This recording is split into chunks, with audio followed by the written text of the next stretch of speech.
And so I'm going to get into now, you'll see this linear sample program of what we've designed for HLP over the last 8 years since we've been applying it. We've tested this numerous ways, but as of right now, this is the best that we have. So we have a linear program here and then a randomized training model, which I'll get into here in a second.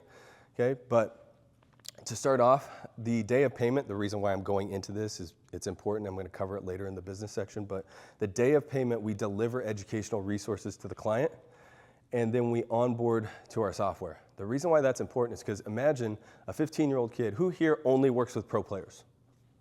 Okay, so most of us are working with like high school, college, and even youth athletes, right? So those guys, when they come in and pay you, they're not paying you for a lecture. So imagine like the 15-year-old kid who needs to learn HLP, but he doesn't really understand it, and he comes in to work with you, and his parents are sitting right there, and he just paid you, what, $200 for a one-on-one? And in that time, you're like, well, you don't understand HLP, so I gotta get you to like understand the concept, otherwise you're not gonna understand why I'm teaching you how to do this, right? And you're gonna look at me like I'm crazy.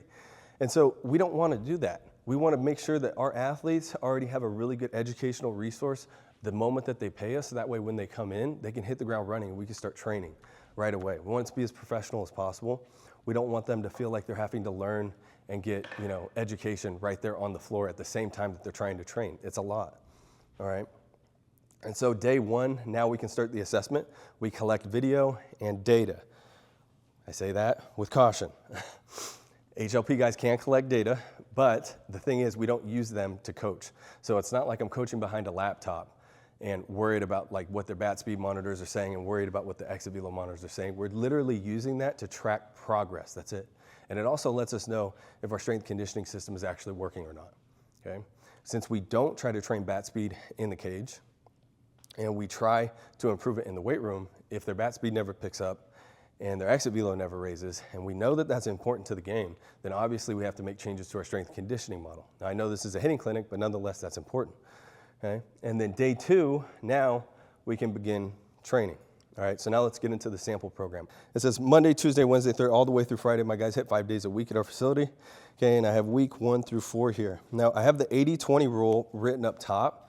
That just means that you'll see on Monday, Tuesday, all the way through Friday, week 1, it says rear leg. That just means 80% of the focus is on rear leg. 20% is on the hand pivot. So we're touching on the hand pivot, we're touching on the upper half, most of it's on the rear leg. I've been doing this for a while, and I found over the years that the easiest thing to start with is generally the rear leg. I can almost guarantee that on day 1 here, you guys probably did a lot of no stride shit, and your hips were probably sore, right? Yeah.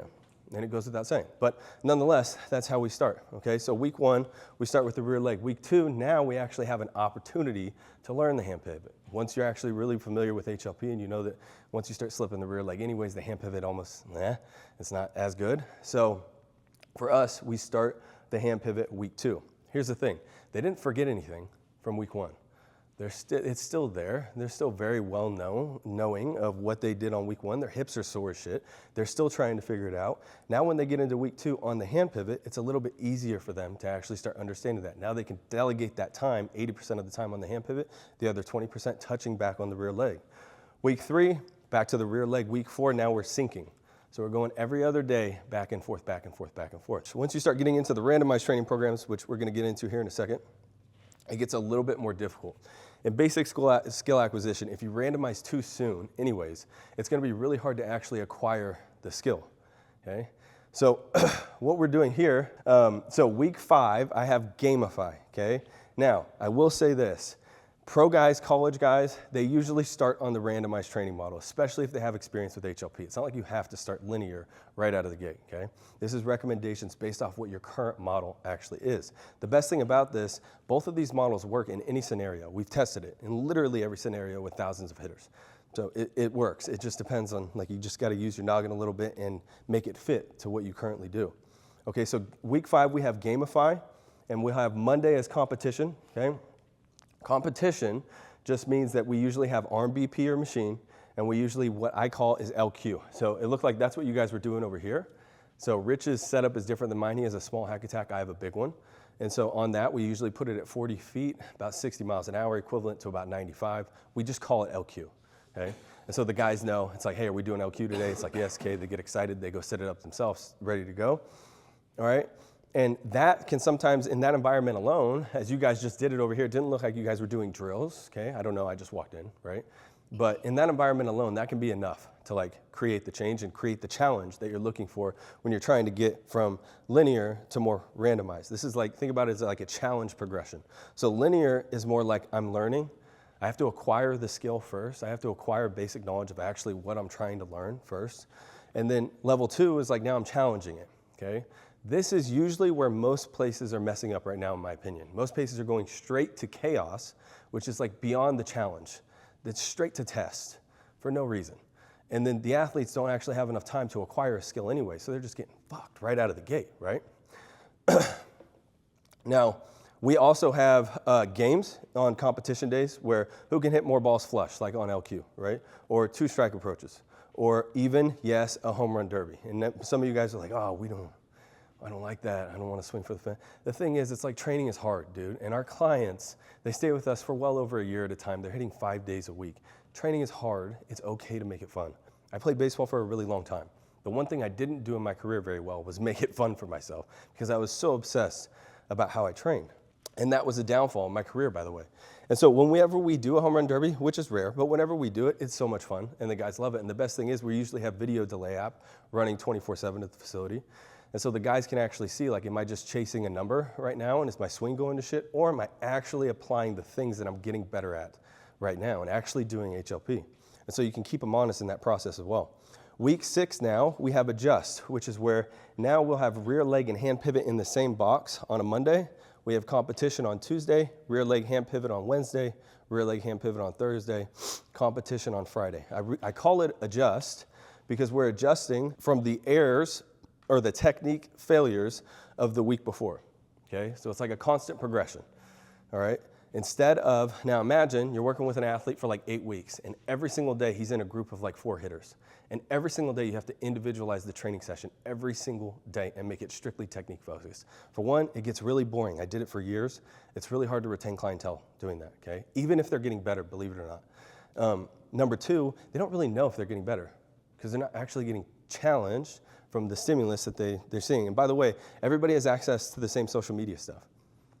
The big social media profiles out there right now that are promoting chaos training and everything, they're big. Everybody sees it and people want it, okay? I'm not saying you need to go that route, but they see it. They want it. And so you can provide something similar that actually progresses HLP without taking away from it by following something like this. And so week 7, we also have adjust. And we have competition on Monday, rear leg hand pivot on Tuesday, Thursday. We have 2 competition days in that week as well. Again, we're adjusting from what they did the week before. Week 8, now we actually have test. Test, instead of chaos training, angled machine work at 95, no, we just do live at bats. So we just have a pitcher actually throw. And I know not every facility, like Rich, I don't think pro guys are knocking down your door to throw in here, right? But not every facility can do that, okay? But if you can't, what you can do is set up a coach pitch short box where you just move the mound up to like 50 feet and throw there if you have the ability to. If you don't have the ability to, you can turn the machine on and then get it around 50 feet and then set it up to be competition focused where you can actually go change it from fastballs to curveballs and things like that. The biggest thing here though is not necessarily the stimulus, it's the video. I have test-video in the box on week 8. Remember that video that we talked about on the assessment day? Week 8 now we can prove to the athlete proof of concept. We can see him. By the way, you should be taking video a lot anyway, so you should be able to like track this as he goes. But week 8 now, you can prove it. You can be like, look how much better you've gotten in a live scenario. In like a game-like scenario, you're getting much better. It's really close to actually having it figured out, right? And the best part about having a system is you can see where the break in the chain is with your own coaching. When you don't have a system, you're operating by hunches and feels 24/7. It's really hard to make progress. And so if the athlete isn't getting better by week 8, and he didn't show up sometimes, he missed training sessions, so is that your fault? No. But if he did everything that you asked of him to do for 8 weeks straight, and he never missed a day, and he worked his ass off, and he got to week 8, and he still sucked, and nothing got better, that's your fault. And that's okay, because now you know where the break in the chain will probably be. If it's his hand pivot, and that's the one thing that he absolutely sucks at, and it's kind of across the board, and you're working with a wide variety of athletes, at a bunch of different ages, and you can tell that the hand pivot is the thing that a lot of people are lacking because you have a system that you can look back on and see what you did. Now you can be like, okay, I understand now where I'm breaking down. I'm not spending enough time on this part of the swing. I'm not getting it, and obviously my athletes are suffering from it. So now I can blame myself, but now you can improve the system, and you just like keep improving it over and over and over and over again. And that's all we did for years. Okay, so programming considerations. Skill level, we have youth will probably be on linear progressions for a lot longer period of time.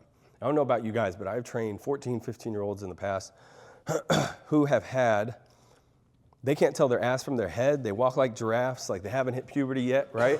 And so those guys can literally be on like rear leg focus for like 3 weeks before they even smell this, okay? That's about as linear as you can get. And everybody's different, but when you have a system, again, and you can fall back on it, it's really easy to track it.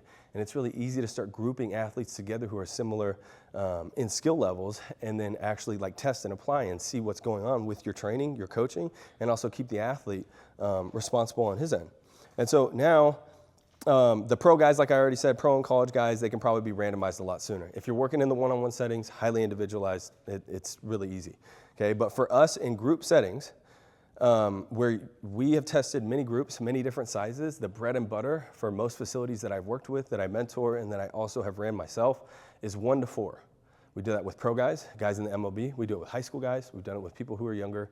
It's really good because in 1 to 4, everybody can do all the same drills. Excuse me, but you have just enough time to go over to the hitter if you need to and coach him separately on the same drill. So you guys will know, just from looking at this, it's not like you have to marry 80-20, everybody does the rear leg only for like the first week. No, if you're working in a group of 1 to 4 and it's an 80-20 focus and everybody has the same drill, let's just call it a Happy Gilmore. I'm 99% sure everybody in here knows what that is, okay? If that's the thing, but you know that this kid's rear leg is money, he really needs the hand pivot, you can go over there and have him do a snap stop while he does it. You can literally just change the focus slightly. And all of a sudden now he's actually emphasizing the one thing that he really needs to improve. And that just comes down to quality of coaching. That just comes down to your own experience. But it's really easy to do that in a 1 to 4 setting. Once you start adding 5, 6, 7, 8, we've tested 12, and then we've also tested with teams. I mean, honestly, anything past 12 is like you're not individualizing. It's just not going to happen. Anything over 4, I recommend another staff member. Okay, so like every 4, you're probably going to need another staff member in order to get more individualized and more tailored down to make sure that this guy's moving the needle, okay?